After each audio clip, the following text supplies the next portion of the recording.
Hello, everybody. My name is Michelle Olson, and I am the artistic director of Raven Spirit Dance. I'm currently residing, living, and working on the unceded territories of the Squamish, Tsleil-Waututh, and Musqueam First Nations.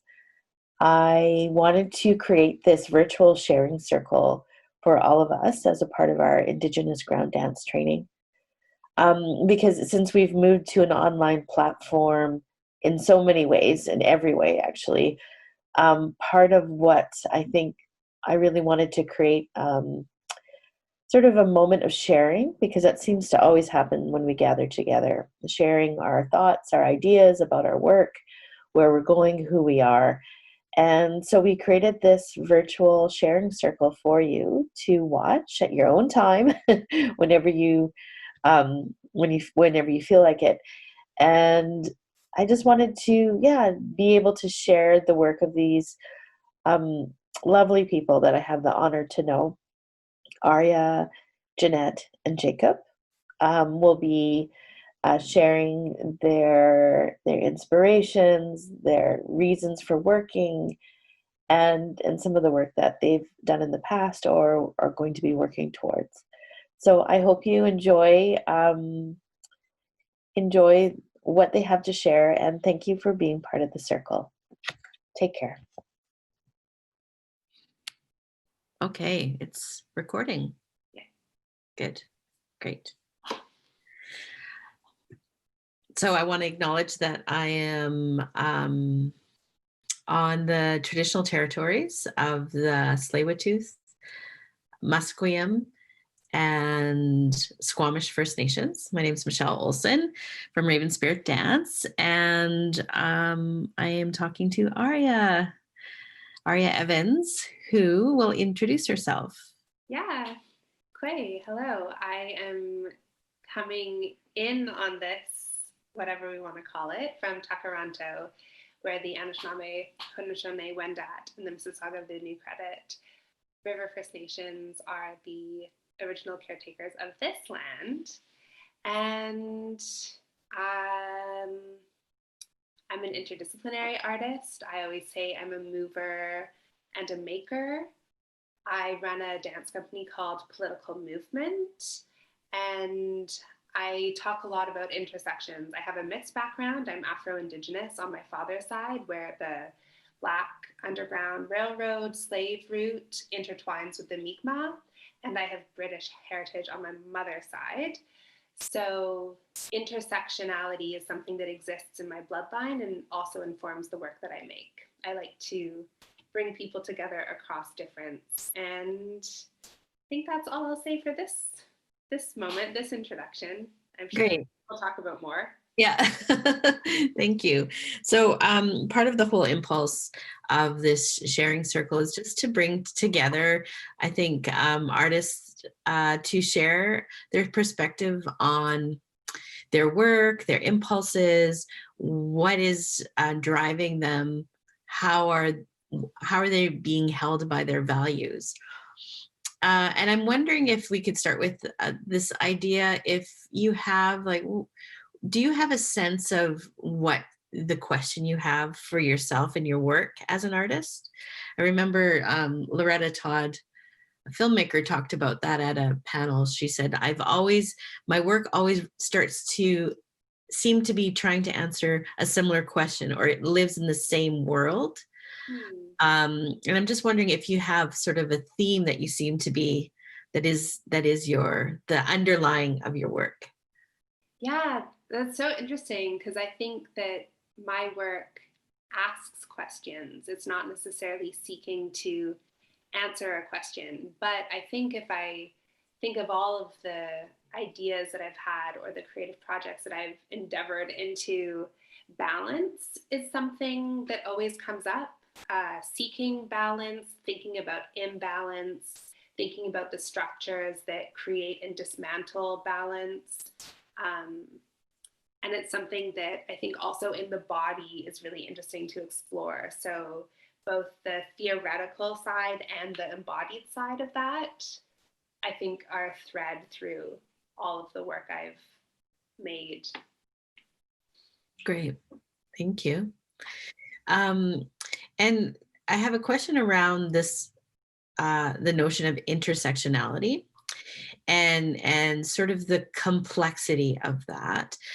And how do you say define yourself as an artist within that whole, with all the possibilities of who and what you are? And how do you place yourself in the center of all the complexity? What a question.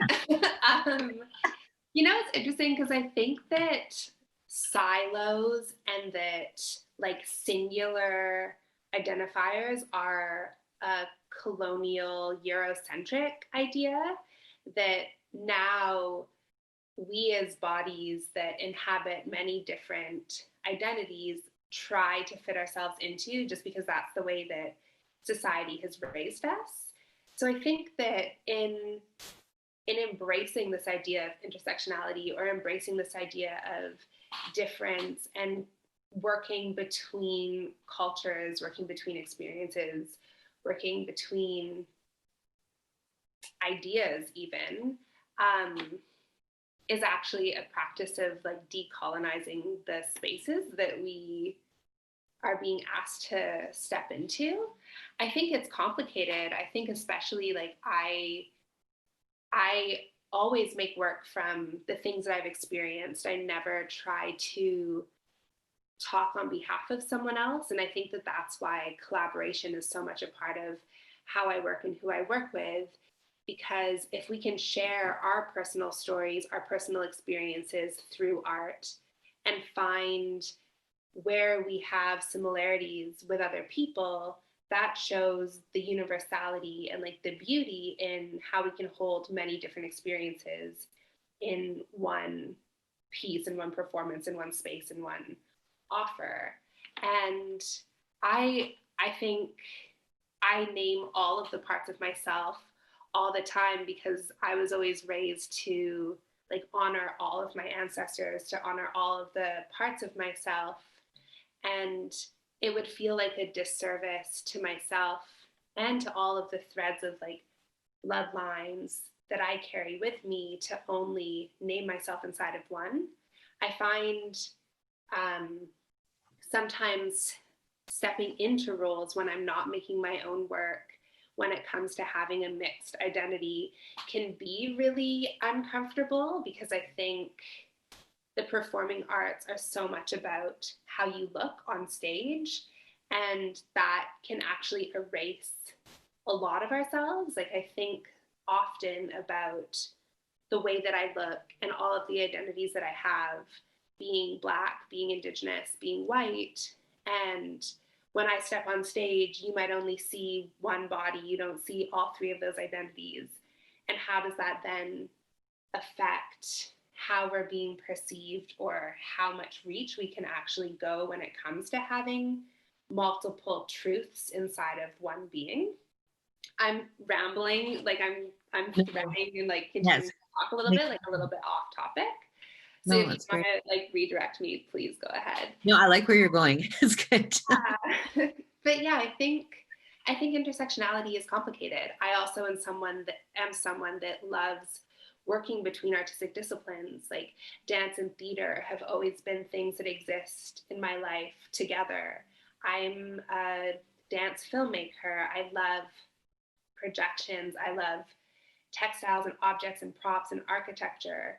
I think that like an intersectional reality also exists inside of like how I build spaces or how I choose to collaborate with people. I think again, when I hear stories about like pre-contact,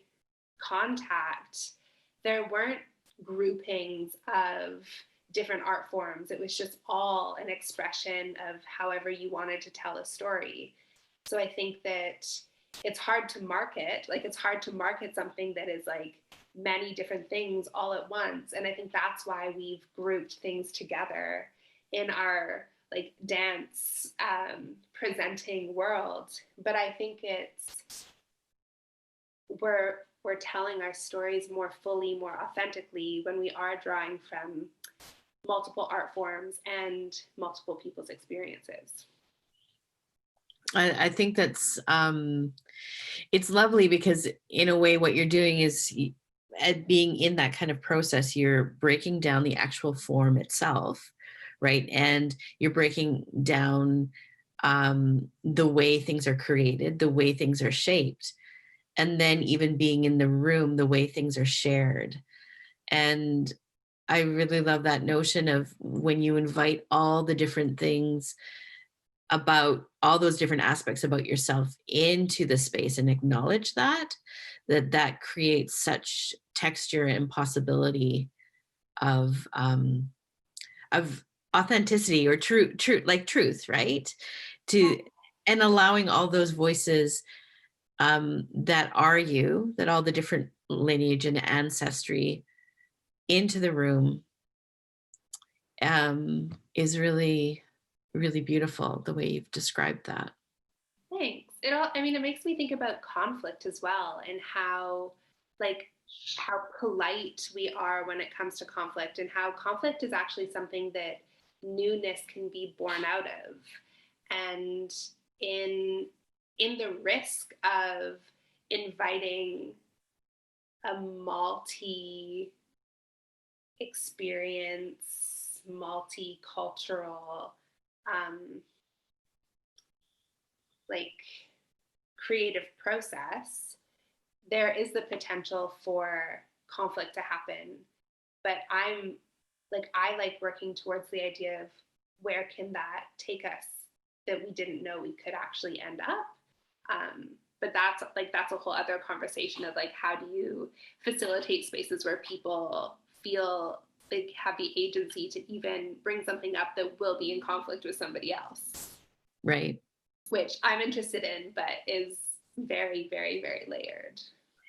Have you found artists that you can work with that are comfortable with being in the discomfort of conflict in the room? Yeah, I mean, I think that's actually what I love about running my own dance company. And I say that so, like, I'm just a person that, like, applies for grants and works with people that I admire and are interested in. But I think that in knowing that that is a desire that I have, I search and seek out collaborators that want to approach work from that same place. Like, I think, and it's also like a trial and error. I've met people that we've had really engaging conversations, and then we step into a room and they don't want to bring that part of themselves into the work that we're making.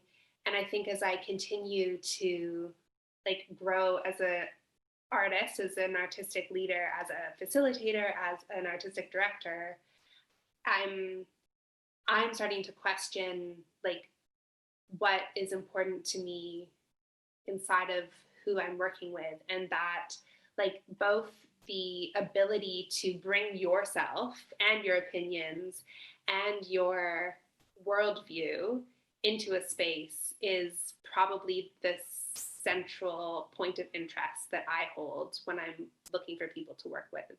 That I want to have those hard conversations. I want to know what your, like, cultural upbringing says that my cultural upbringing doesn't say. I think that's how we learn about the world, and that's how we build compassion and how we build understanding. So, yeah. It just feels like it's just ways of knitting a stronger community, right? Mm-hmm. By Yeah. being able to I always think about, sometimes when I'm teaching yoga or something, we always talk about how you're stretching your muscles or you're stretching your ligaments to kind of their micro tears, right? And they repair, and it's actually so healthy for the tissue to tear and to rebind, and it's stronger being rebound. I think that is, like, that's resilience, right? That's the resilience of our own bodies.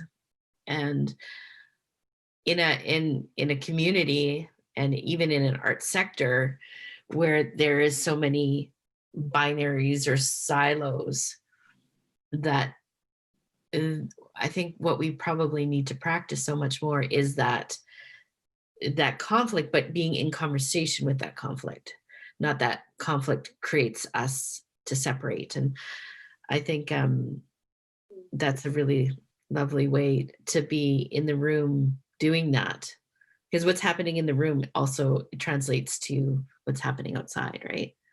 Of course. Yeah. And it's interesting to think about, like, me as a like mixed race person of color with multiple experiences. I've always seen my identity as being able to exist as a bridge. And I think about that kind of desire inside of creative process, and how do you actually create that like knitted together fabric that has room to separate and reform, because not like I think not everyone would feel safe if I wasn't who I was. And I think that, like, again, our identities, or at least for me, my work is so tied to my identity. It's so tied to who I am. Yeah. Is there something I'm wondering about, like values, like the values you carry in your own body, in your own life, that you bring into the studio? I think we've talked about a lot of already, you know what I mean? That idea of intersectionality and being able to really confront and grapple with everyone that's in the room. So like, and I think part of that is honoring everyone's perspective. That's what I'm hearing from you. Is there anything else that you bring into the room that's really important? Values. I think I want to center the artist always, that our well-being, our health, our needs come before the work, that it's always about our capacity, our interests, our desires that inform the way that the work is going to be. For me, that allows us to hold ourselves and to, again, feel safe inside of the risks that we take or inside of what we share. I think about like the trauma that our bodies hold, especially as like Black, Indigenous, and people of color, that to be sensitive to that is something that I hold really true to how I work and how I facilitate my work. Another value I think is just compassion. Like, how do we build compassion for one another? How do we build compassion for ourselves? Where does empathy come into listening? I think right now I'm thinking about time and the value of time and how I want to, and I think it's tied to centering the artists, that I never want to feel pressured to get to an outcome, that the process is the work and it's just as important as the outcome. And I think like I measure success based on how the people that I'm working with feel supported, feel seen, feel appreciated, feel celebrated. So a value that I hold is also tied to that, that success isn't necessarily making a piece of work that an audience really, really, really connects to, but the artists involved feel like they've maybe been like exotified or used in some way, that like how my collaborators feel is a value inside of how I want the work to be, if that makes sense. That was Yeah. kind of like It makes a lot of sense, because when they are given that agency, your collaborators, they're given the agency to be what they need to be in the room, and then they can be that on stage, and then that translates to audience, right? It translates to the audience that understands and deeply craves that connection, I feel. Yeah. It's not everyone's cup of tea, but man, the people that are seeking that feeling of connection, yeah. that's when the work is so powerful and transformative too. Yeah. So the piece that we're going to be sharing with this clip in our virtual sharing circle, you want to talk a little bit about it? Yeah. In the Abyss I guess now it's in the past. I guess it was my first full length work that I imagined making, and it was a long process. It was probably the longest process to date that I've taken to make something. And the idea came to me in like 2017, I think. And it was this idea that we're all made of stardust.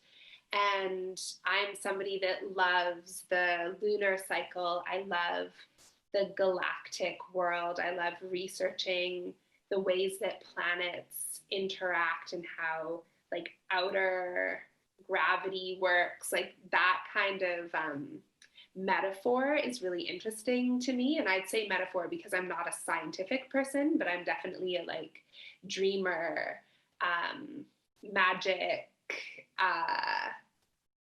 philosophical person. So like those aspects of science are really interesting to me.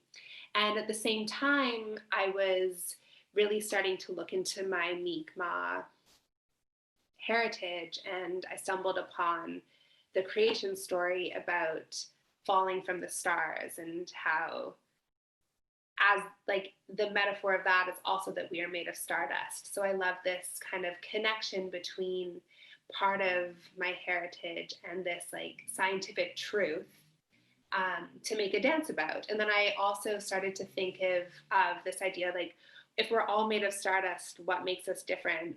Why do we place these barriers between us that again like silo our identities? Like we're all made up of the same thing. And then that started to make me think about our like cultural background, makeup. That started to make me think about our gender identities and our sexual identities. And I was like, it's the queerest dance that I've ever imagined, which was great. So all of those things started to come together to piece themselves into what became In the Abyss, which drew all of those kind of like macro experiences into like the micro reality. Beautiful. Wow. Yeah, like big, big images, right? holding the whole universe, Milky Way, and how that is held in a gesture or a word or a movement. It's beautiful. Well, I thank you so much for talking to me and sharing with us all in this virtual sharing circle your process. And I really appreciate you as an artist. I really so I can't say proud. You can say that. You can say that. But there is something about, there's such a strength in you, Aria, and a conviction that it's so inspiring. So thank you for sharing your words. And I'm really excited to see how things unfold. Yeah. So masicho. Masicho.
on this Sunday afternoon, I am speaking to Jacob from the North Shore Mountains in Vancouver, Tsleil-Waututh territory.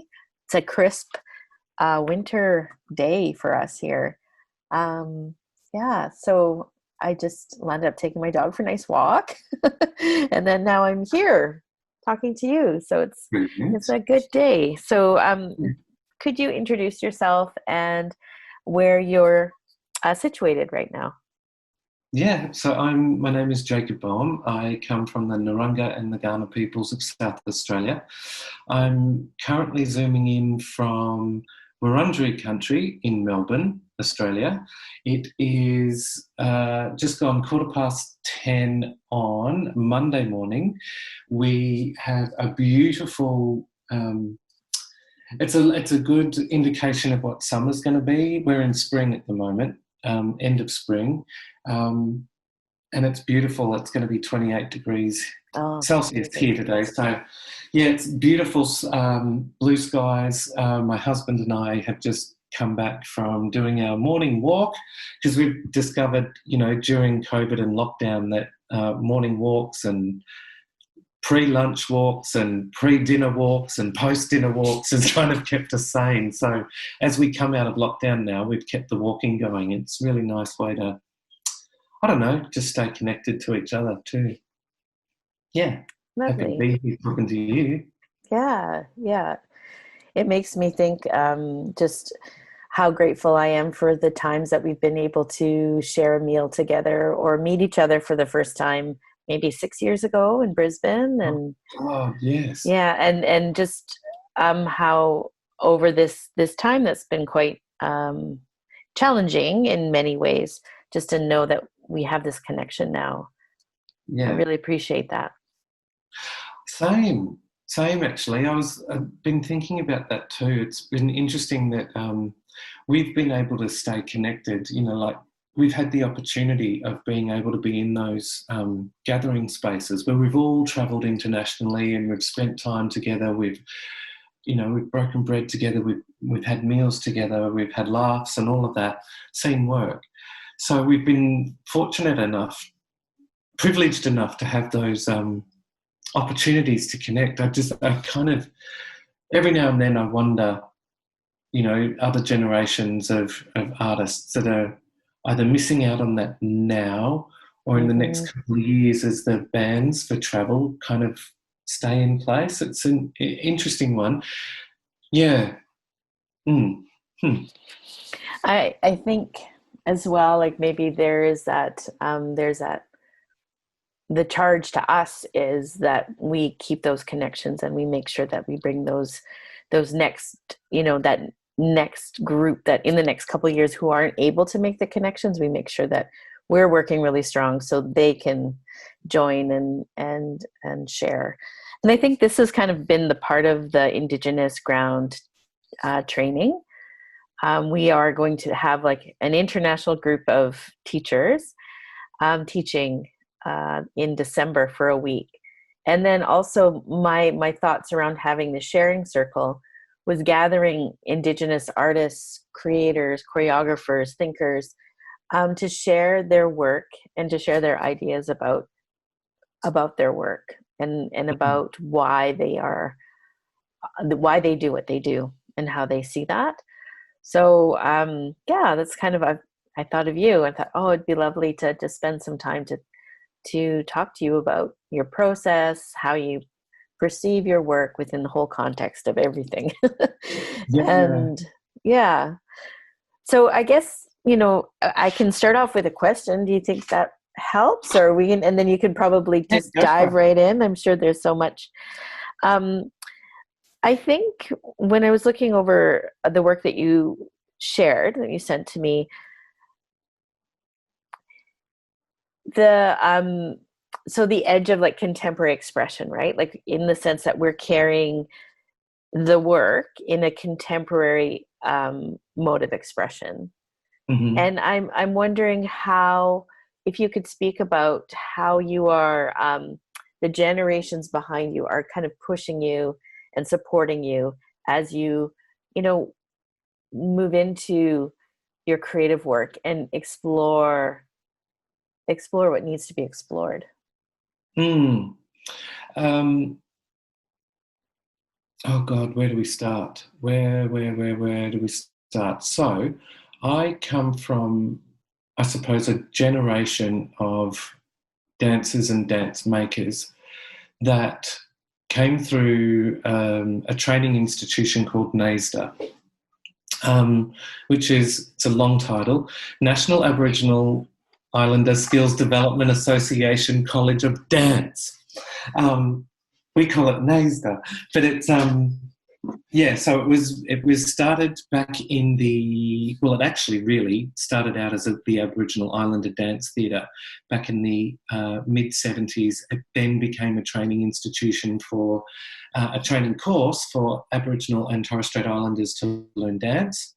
And it was started by a group of people. Carol Johnson, who was with the Elio Pomari Dance Company in the States, she was really behind a lot of it, and was bringing contemporary modes of dance expression and dance form with traditional Aboriginal knowledge and dance, bang, together. Out of that came NAISDA. Out of NAISDA came Stephen Page and Bangara. So, and the Indigenous contemporary dance sector was born. I suppose so. As part of that training, we learned everything in the Western canon, but the foundation of training was in Aboriginal and Torres Strait Islander cultural dance. So we would have songmen and songwomen, lawmen and lawwomen come and spend time with us in Sydney, where the college is, and we would learn different ceremonies and everything that goes with that ceremony, the art, the craft, the making all the bands, the visual art, everything that comes with that kind of ceremony. So I suppose it was through that training. That was a very particular time, and there's quite a few of us that practice in the same way. You know, like our colleague Maria Randall, whom you know, and work with Pauline Lampton, whom you know. There's a whole bunch of us that from that generation that have similar philosophy and ethos in the way that we work, which is that our job, like you were saying before about what we're charged with now, is that we have to work really hard so that the next ones coming through actually get the opportunities as well, or get more opportunity. So I suppose for me and my practice, it has always been about listening to our country, listening to our elders and ancestors, I suppose, a lot of the time actually, because things happen with my work and I get pointed in directions and make works that I there's no logical reason why they come about. If you know what I mean. Yeah. Yes. There are always, and it's always a good sign that you're on the right path when these kind of things just happen, all these connections just happen.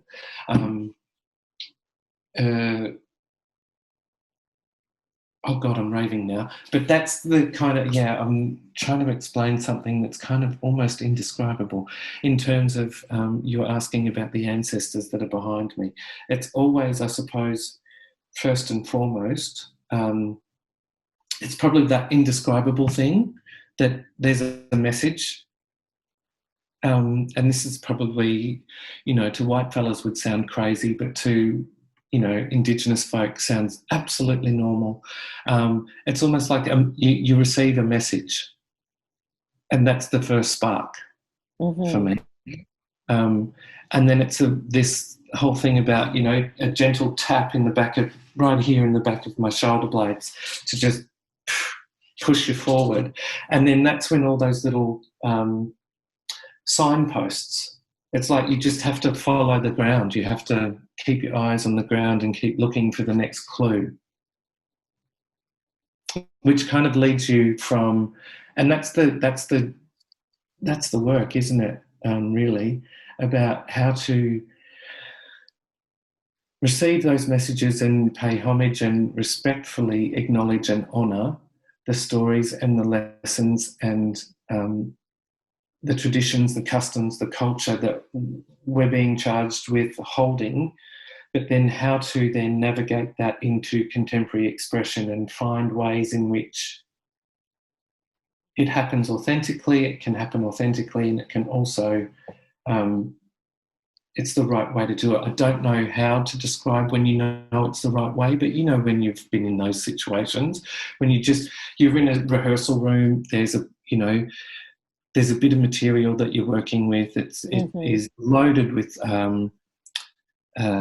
cultural references or cultural knowledge, and you just know when it's not the right thing, eh? Right. Or you know it's the right way to go. Yeah. Whether it's to share, right? Is that what you're like? Whether it's something you find something and you know that that's meant to be kept where it needs to stay, where it needs to stay, and then what can be shared.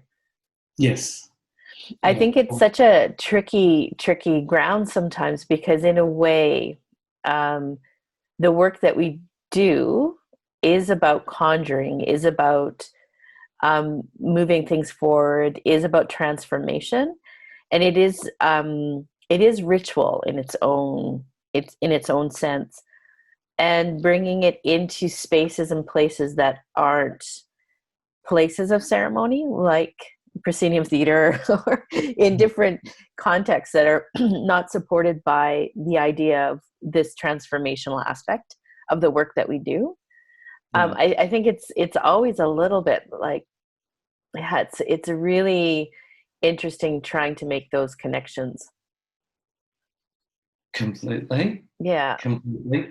I've very rarely taken the work, the works that I've shared with you, the Vimeo links that I've shared with you, most of those works are done, they're site-specific or they're outdoor works, because I find, or I've found, trying to take those kind of works into those spaces, it's just there's always I have done, but it's a completely different process. Trying to get some of those works to fit into the four walls in those stages, it's a very different process. But yeah, the work that, like, I were pointing to a couple of works that I wanted to share with you. One was Ija, one was Luan, and the other one was Tuatu. They're kind of a progression of works that have begun since, I'd say 2007 was Ija. Luan or Tuatu happened in 2011, and Luan was in 2012. Now, these three works, as a series of works, are all based on traditional cultural material, working with elders, working with community and traditional dancers, and also visual theatre and puppetry. So using contemporary dance, traditional dance, puppetry, and all the gamut of Western theatre production values, which is always an interesting thing. But yeah, it's a kind of a progression of trying to work in that space. And changing it in the best way you can. Yeah, and being charged with keeping the culture and keeping the stories alive. And I suppose really part of the reason for, accepting or bringing in those Western constructs or Western contexts of performance, I would say, a lot of the time is probably about accessibility. Making it accessible not only to non-Indigenous people, so that they, obviously have an understanding of what that context is, but it's also our own people, our own mob, who we don't necessarily live on country, out in the bush, practicing traditions all day, every day. A lot of us now live in the cities. We don't get to dance every day. We don't get to practice those traditions every day. And a lot of us, now through colonisation come from broken lines of culture. So there's a way of bringing in contexts or ways of making or ways of giving, i.e. performance, that are accessible to people so that people are able to read the symbolism or the signs that are in the work, I think. What do you think about that? I think it's it ties into a lot of different things that you've said, but it is that, because I know for myself, coming from a community that really was removed from its song and dance because of the gold rush, and things are being learned back and the songs are being sung again, but this idea of so it's in our blood, it's in our bones, it's in the way our synapses fire, it's the way our neurological system is wired. And it's almost like you just need to put yourself in that place and space, and you get all this information, right? Like, and that's why I love going back to the Yukon, because I'm fed so much by my body's relationship to it, because it's my grandfather's body, it's my grandmother's body. And everything just kind of becomes alive. And like for me, the Western practice just helps me find that place, that center, where you're talking about how you just kind of sit and wait till you hear or till something comes up. It's like you find the center inside of your blood and bones with the work, like with the way of working, and then it all comes up, right? And all that information is accessible. And I think there is that kind of, sometimes that like the loss of language is huge too, because there's all those things that are inside are unable to get out. But it feels like through this work is also a way of accessing that and expressing it in space, time. Yeah, exactly. So when you're starting a new work, do you feel like you like, are you waiting for the idea to come, or do you like sweat it out and then it arrives? Do you can you describe to me that first, like those first whispers that you hear of what needs to be done and the path you need to start to follow? What does that look like physically for you? Like, how does it manifest in your day, your life? Okay.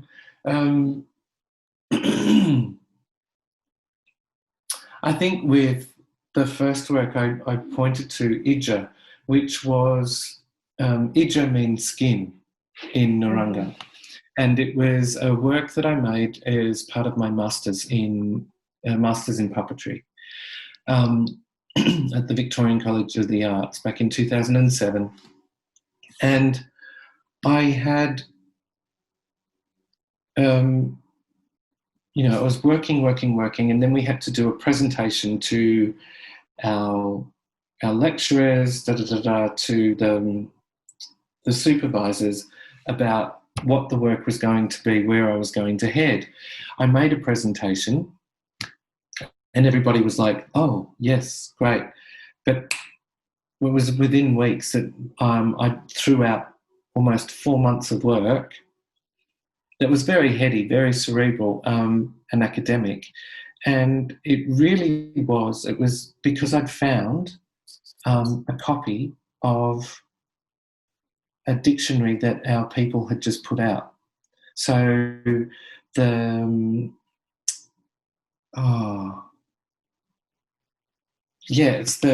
I can't remember who, is it the Naranga Association, had over about 10 years, had been going around with elders and putting our language back together.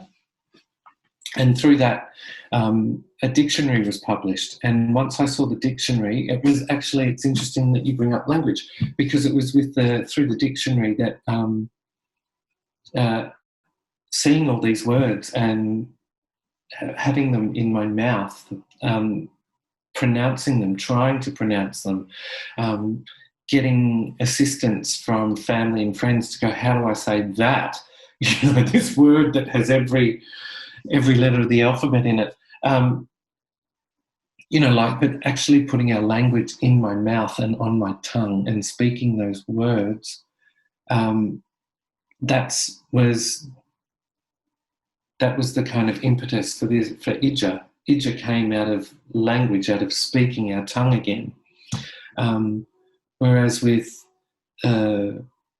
Luan and Tuatu, it was elders, relationships with elders, and discussions with elders that led to me taking, I suppose, the hint and rolling with something and getting something begun and getting something started and building something from lots of discussion with elders, really. The work that I'm about to embark on, a new work with Wild Dog, is also about discussion and relationship with elders. Because I don't know whether it's the same for you over there, but over here, we're at a critical stage or phase right now in terms of we do have a lot of work happening with language revival. You know, there are dances, there are songs that are being revived. But in terms of maintaining the culture that we have, as opposed to what we can revive, the maintenance of the culture that we have is at critical levels of, it's critical. In some places, language, songs, dances and customs are heading towards dangerous levels of being lost and forgotten. And that's through, you know, colonialism and current governments that are still enforcing rules and enforcing bans on and policies on access and relationship to country, racism, modernity and capitalism. There's, you know, why would you spend, you know, all your life out in the bush without a job if you can move to the city and be all cashed up? You know, like, there's a whole lot of different reasons that our elders, that our songkeepers are, a whole lot of battles that they're facing in terms of maintaining culture and passing on those stories. So I suppose that's where I kind of figure that my job is to be the conduit between what the elder needs to do and what the child or the next generation needs to learn. That's beautiful. Wow. That's really, and like, it feels like you know your place in the order of things. You know, like that there is and that's what I always is, especially when I work with like, say, Margaret Grenier or Bob Baker, and very, like, within their traditional forms, I always have such a comfort because I know that they know who they are in the line of things. They know where they come from. They know who they're serving after. And that traditional dance, in a way, is really holding the hands between these two generations, right? The generation that passed and the generation that to come. So it's really, I really hear you, how your contemporary practice is doing the exact same thing. It's a continuation of your role as an artist in your community. Yeah. Does it ever feel like a lot? Do you ever get overwhelmed by that? Of course, because you always get the it's the same imposter syndrome. Why me? You know, surely there's somebody else that can do it, and there are lots of people doing exactly what I'm doing. But it is a at times it can feel like a huge responsibility. It can be extremely tricky work, you know, especially if I'm working not just with my community, because a lot of the time for over 20 years I've worked with every other community around Australia doing this kind of work, which is a huge responsibility because they're not my customs, it's not my tribe, it's not my language or song. So having to tread very carefully to make sure that, you know, that exchange is happening and I'm not influencing or infecting anything, for want of a better word. Pardon the pun. But interestingly, and this is, you know, I think I've had over 20 years of working with different communities around Australia now in doing that kind of work. And this will be the first time with Wild Dog that I'll be working back in Adelaide and in York Peninsula with my own communities doing this work. I haven't done this with my own communities before. So on the one hand, there's a huge excitement to be going back to ancestral lands, the lands of where my father was born. On the other hand, there's like, oh, okay, so the responsibility just got bigger. Yeah.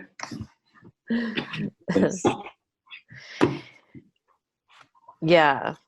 It feels like, though, like through these pieces that you're sharing in our circle, which everyone will get to see excerpts of, it sort of has led you back home, maybe to do the big responsible, like in this sense, it's like to carry the responsibility in like you've sort of developed your toolkit. So when you do that back home, you're ready. Exactly. And this is what, you know, I've been talking with, you know, our dear friend and colleague, Marie Randall, for a while now, saying, you know, all this other work was all the rehearsals. Like that was 20 years Right. of rehearsal. But it's interesting. It is that thing of, you know, like talking about signs and talking about, you know, the indescribable. It's also about what you put out there, because I kind of, a couple of years ago, had been saying in my mind, and then I started to say out loud, I've done all of this work with all these different mobs around our country. It's time for me to go back home, because when I was about, how old would I have been? 17 maybe? It was my grandmother, my auntie and my dad had turned around, had said to me once, we were just talking about the difference in colour, because I'm very fair. I'm one of the fair ones in our family. And my dad and my auntie, who are brown skinned, my grandmother, who was black, had said, okay, so you're the fair one. Your job is to go out there, get all the opportunities that we couldn't, so get all the education that you can that we couldn't get, and then you need to bring it back to your people. And, you know, in conversation, I started to say, I think 20-something years is probably enough. I think I've got enough tools to go back. And then I'd said that for probably, a year. That was the conversation that kept happening. And then about a year ago, this Wild Dog project came up. And it was like, ooh, all pointing me back to South Australia. The offer came up to pitch an idea. And I went, there's the chance. Bang, take it. Lovely. Yeah. So someone's listening. Thank goodness, right? In the whole mess of things, it's good to know that that we are all guided in really profound ways that we don't really actually know, but we feel. Yeah. Yeah. Oh, completely. Yeah. Yes. So to go back to that, it does, yeah, the sense of responsibility does sometimes feel huge, but, you know, we're given what we can handle, really.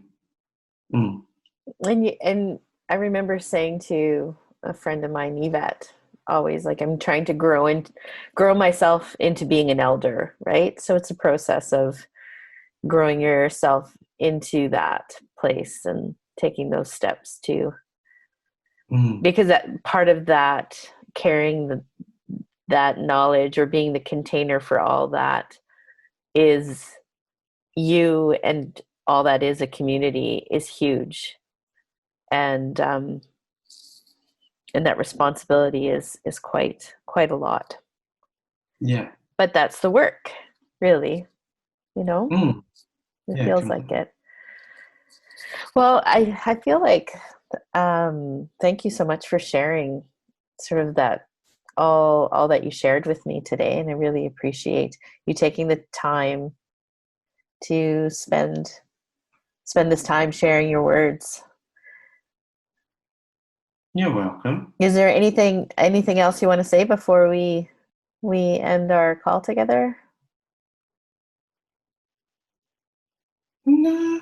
I don't know, Michelle. What more is there to talk about? I mean, we could talk forever. I know, that's part of it.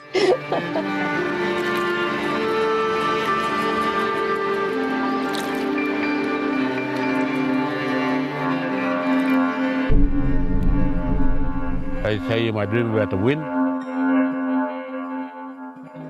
and or maybe my dream song about the rain. Spirit people give it to you, you know. They give you the strength of your feet, strengthen your limbs in your body, you know, make you strong. Yeah, all people said to me before. They said if you don't follow the story, the culture, you won't have your dance.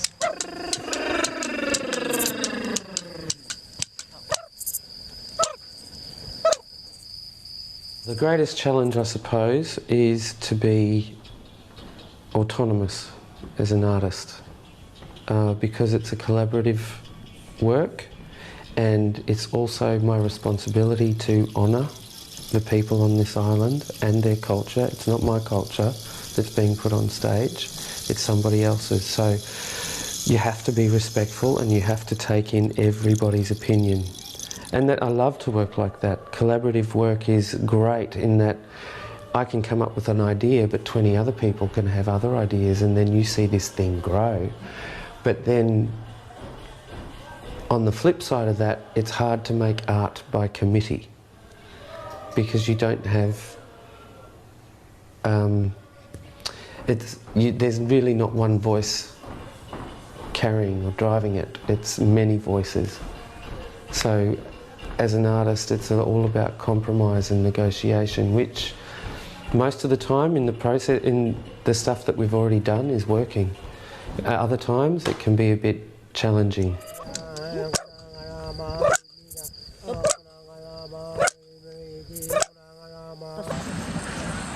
What I would like to see in the future, at the end of this process, is that there is a production that has the full support of its community, that is theatrically, creatively, artistically excellent, and honours the culture and the people of Mornington Island, and that this young generation have a chance to start a career in something, that this piece is good enough to tour internationally for the next 10, 15 years, that these kids then have a career, and through this, that they return to culture. All people said to me before, they said if you don't follow the story, the culture, you won't have your dance.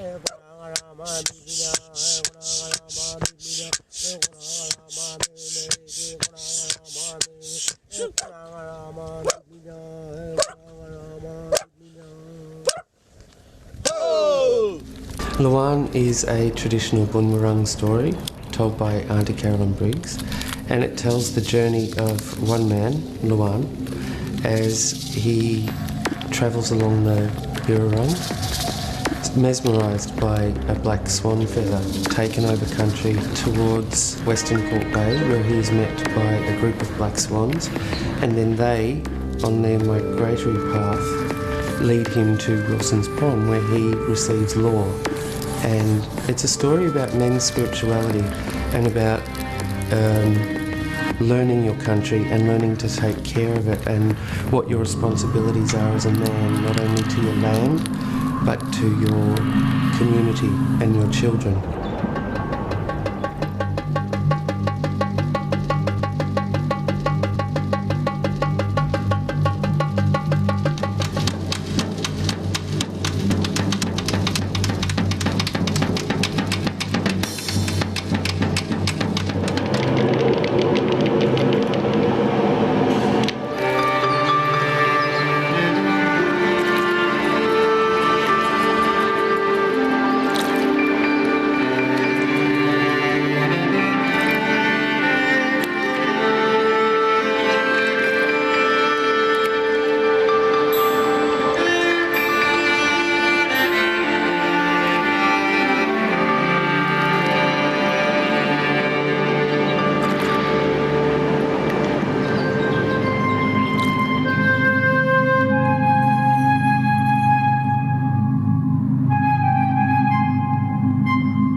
Wise old people say the earth is but a reflection of the stars.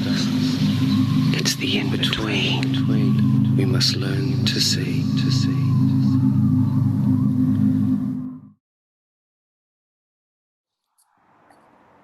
So Jeanette is here now as part of our sharing circle, and she's going to be with us, sharing her process and talking to me about all those wonderful things. Hi, Jeanette. Hi. Could you give yourself, just place yourself where you are in the world right now? Yeah, so I am on Oahu Island in Honolulu, and just like to acknowledge the ancestors and keepers of this land. And I relocated here from Vancouver about 3 weeks ago now, so I'm just settling into the climate here and continuing to do my work online remotely. I'm so jealous. Honestly, there's so many times as the rain has been coming down in Vancouver, I'm like, Jeanette's in Hawaii. I know. I left pretty much the week that it started raining. I know. Well, it's a smart move, really. I've spent many winters there, so I knew what was coming. Yeah. So I would like to maybe start with a question, or what your thoughts are around, maybe we can start here. So in the sense, because we've worked together for a very long time, we know each other very well, and I feel like there's this the artistic practice of what you do and who you are as an Indigenous creator, performer, choreographer, and sort of this kind of bridge that happened for you from your training, your university training, and your more mainstream training, and the bridge that kind of brought you into who you are and your own perspective right now as an Indigenous creator. Is that clear? Yeah. Yeah, like I would say, you know, even from my early childhood relationship to dance, like it's actually was very traumatic. And even my university education, like, of course, it's part of my foundational training, but I really don't feel, I never felt like, I always had a love-hate relationship, I guess. Like I was always push-pull, like if I wanted to continue with dancing or not. And so I think, you know, what's really rooted me back into dance and, you know, being a professional now was journeying to find Indigenous dance practices and then to cultivate that. And then through that, I've done personal investigation as to how I self-identify as a Cree Métis artist and mixed European settler background. So yeah, I think I don't know where I would be if I didn't find, you know, Indigenous contemporary dance practices. It's, you know, it's been yeah, that's been my journey. And then yeah, you know, there's always so much more to learn. And, you know, as we continue to investigate things collectively or individually, you know, it's all being archived, I guess, in my own personal history. And then, you know, then I try to navigate. I think for a while I wasn't always so great at, like, I was just, you know, following your mentorship or other mentors in my life. But like I've come to a point now where I'm like, okay, it's time for me to direct, you know, where I want to focus my energies on. And then, of course, with the pandemic, it sort of accelerated that because you really can't do anything but independent practices right now. So it's accelerated the need to really articulate, you know, what my values are, what my aesthetic is, ways that I'm working. So yeah. Well, what would you say were the things that were awoken in you when you started to engage with Indigenous creative process? As opposed to, you know, from, like, say, the ballet class or the contemporary dance class, what were the things inside of you that woke up? Yeah, I would say like a deeper sense of self-knowing, like a relationship to land and nature and how that's reciprocal and how, you know, that's a way to nurture practice as well. I'd say connection to spirit, creator, prayer, you know, and all that is part of the practice too. So like when, you know, when things in life get really rocky or whatever, I can always come back to what it is that's the practice, and whatever the practice is at the moment, you know, if it's song, if it's prayer, if it is movement. So yeah, I don't know if that answered your question, but It almost feels like it's letting life into the rehearsal room, right? It's letting life into the dance class. Mm-hmm. So it does allow it, like, the dancing is a part of praying, it's a part of walking, it's a part of living. Yeah. And I remember Maria Randall in our Facebook group that she started for these times, COVID times. And she talked a lot about the dance that's happening all around. And I think there was sort of, like she had said, you know, go for a walk and you'll see the dance, and we're all part of it. So it feels like it I don't know, potentially that the practice itself can really embrace you in a whole way. Yeah, I would agree. And also like a place that I did feel like myself, because for so many years with my dance practice, I always felt like, oh, is this for me? Is this not for me? And then, so that, that knowing of oneself and being embraced, by community and being valued as like an active participant in the community. And, I never, I guess that's why I say, like, growing up, I wasn't really nurtured in the right way. So then, of course, I'm going to get emotional. So then, when you find community where you are nurtured, it's just like you can't even really put words to it. It's just like, so the feeling is so strong, and then you're able to grow as an artist, because if you're in an environment where you're not being nurtured, especially at a young age, there's no way that you can really like create, for all, like, in all the ways that you could potentially be. But if you're in environments where you are supported and cared for and loved, then it's kind of, boundless what you can imagine and what people will imagine with you. It's and believing in you, having someone believe in you, And I would say too, like, yeah, I also definitely agree that it's, it's a living and lived experience, so that it is runs parallel with all activities in my life. And there's not always really a divide between, when you're engaging with art or practice and when you're not. It's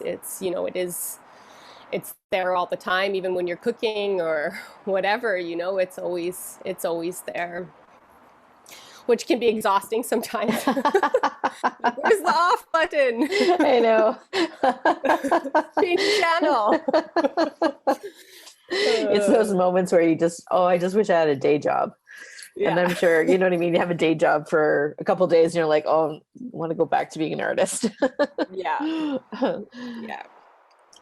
So it does feel a little like generational, right? You know what I mean? I feel that you are on this because you've worked with Margaret, you've worked with Yvonne, you've worked with myself, and that you're now on this edge of your own and moving into your own work, really, and moving into your own space of defining what your creative territory looks like. Even though it's potentially you're starting to articulate things and things are starting to appear to you. What does it feel like to make that transition into your own land, into your own creative territory? And what things are you finding, and what things are you thinking you may discover? Yeah, I mean, at first I feel like it was a bit scary because I remember back from like my, bordering, end of 20s, early 30s, you and Star kind of saying, oh, and then it's going to be your turn, Jeanette. And I was just like, does it have to be my turn? But, but then, a few years later, and then I definitely, I remember one time I was on stage or something, and there was some lighting choice that was being made, and I was like, I'm like, if it were me, I would make a different choice. And then that's the moment where I was like, oh, okay, I get it now. I gotta, if I have an opinion about things, then I have to find a place to make those. Obviously, still being doing my job well as an interpreter. But that was kind of the moment for me where I was like, okay, I get it now. I need to start having a place for my opinions.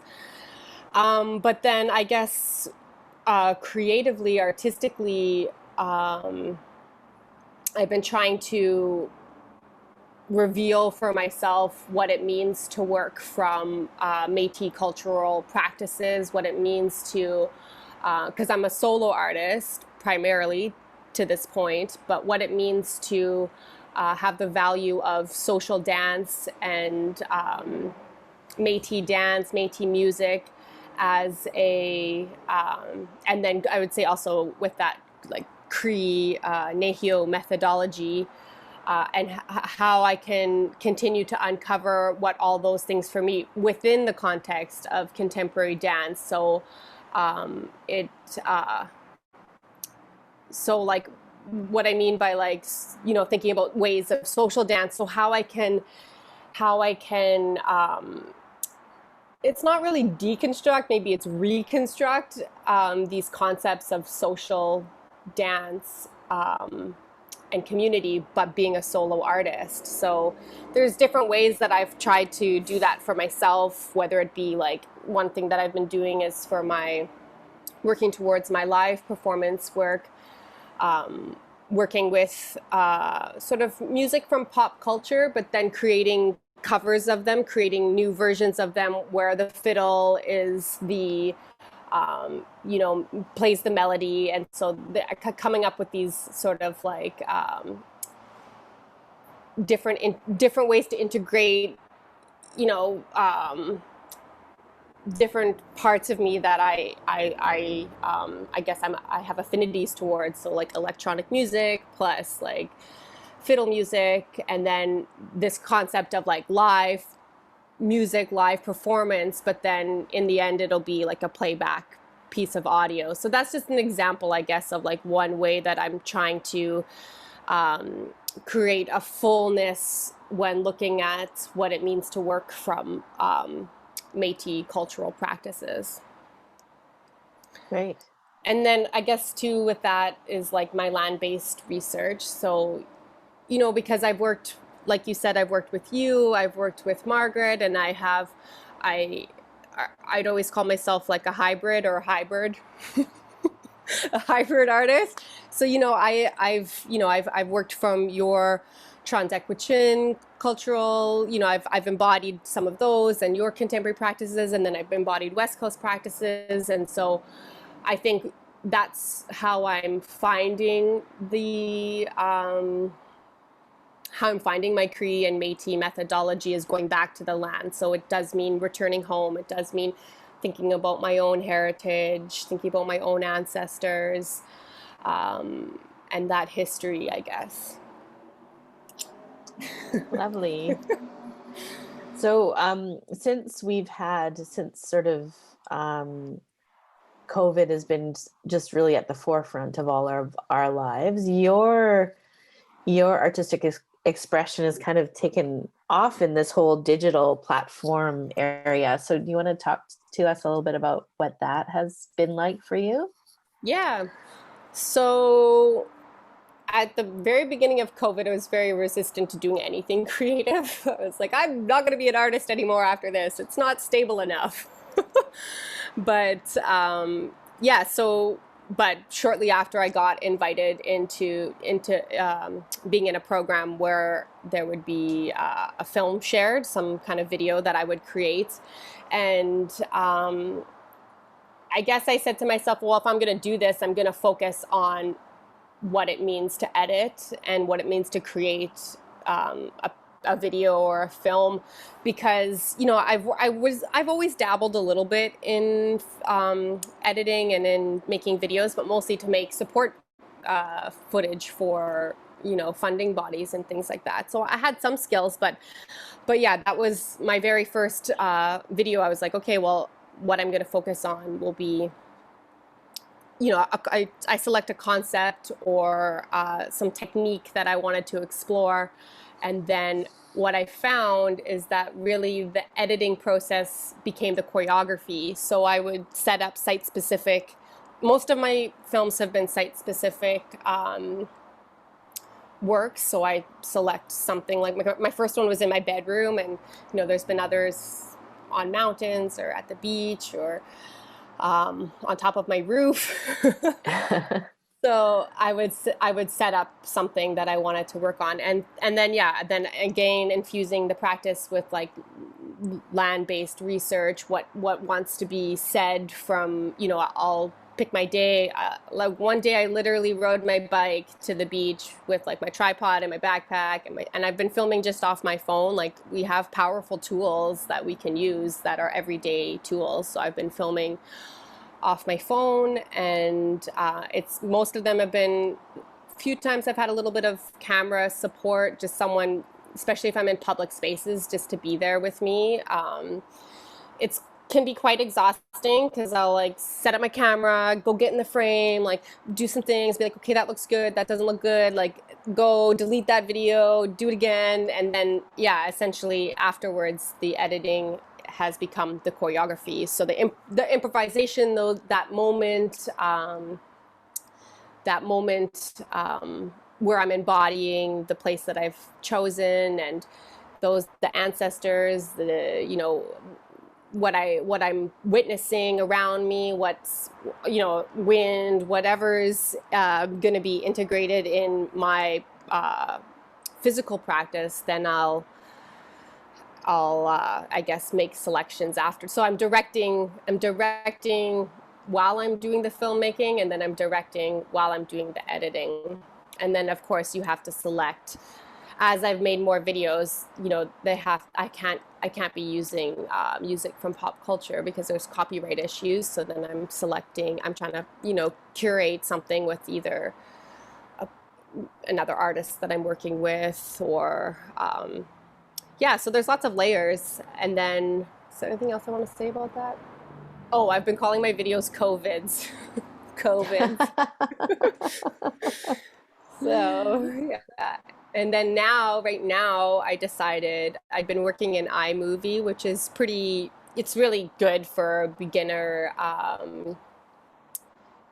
just making really basic films and things. And my last film that I made, I felt like I had exhausted the potential of iMovie. So my video that I'm making right now, I'm using a new editing program, and it's very complex. It's like learning a new language. I sat with it for 3 days before I was even got to anything that I was like, oh, might be art.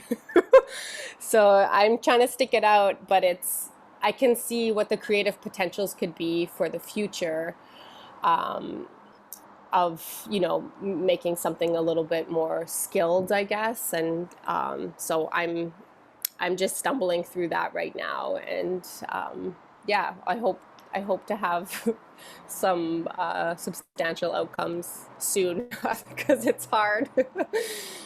And then, I don't know if I'll continue to work in film. I enjoy it. I really do. Like, I know I was talking to some of my other dance colleagues, and they're like, nope, that's not for me. I don't want to do that at all. But I do enjoy it because I can see, I guess there's a different kind of archive a different byproduct than what you get from live performance. But I miss live performance. I miss adrenaline.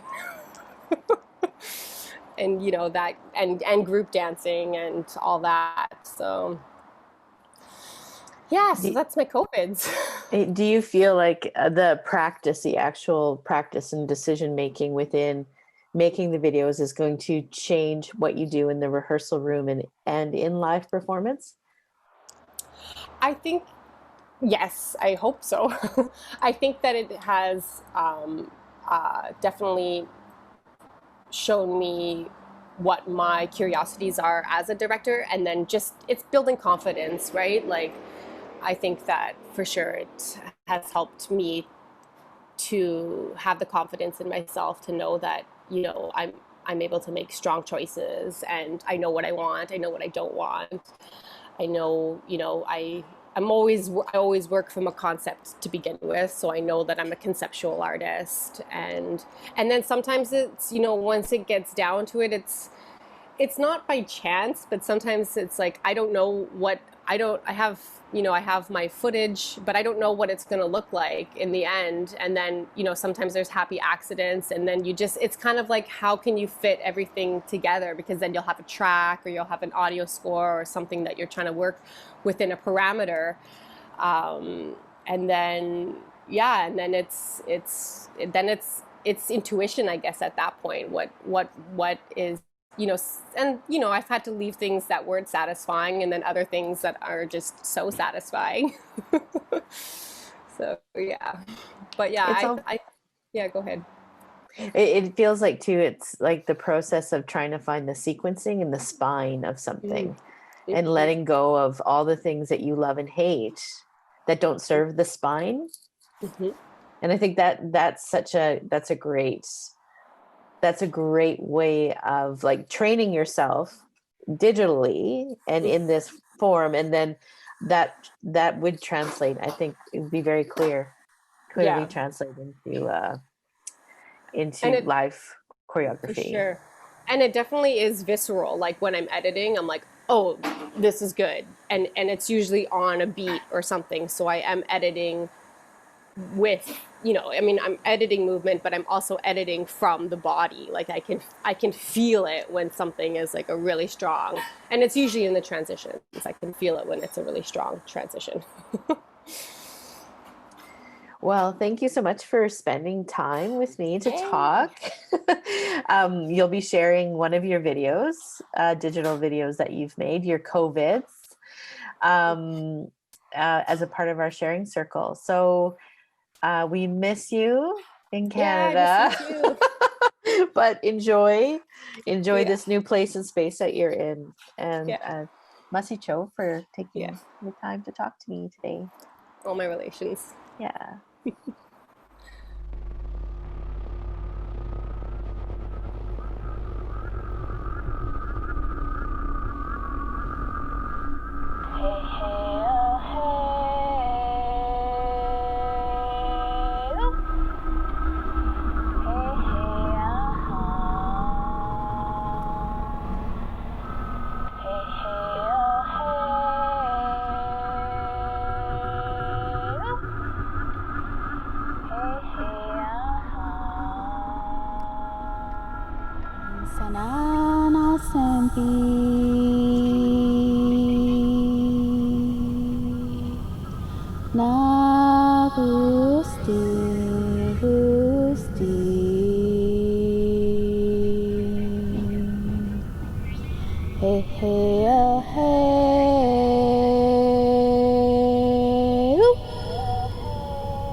Sanana sempi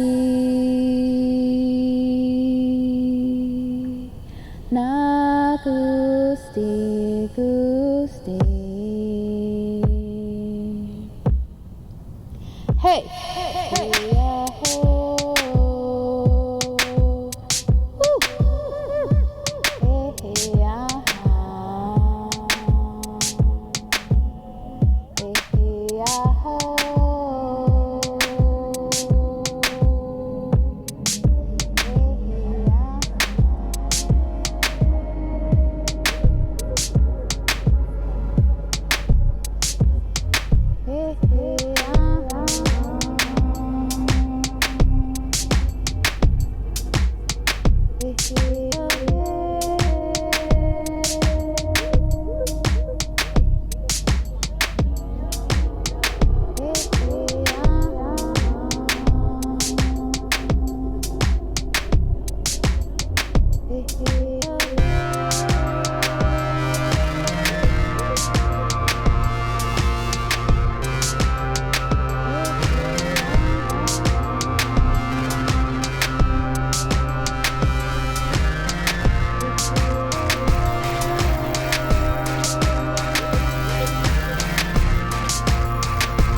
na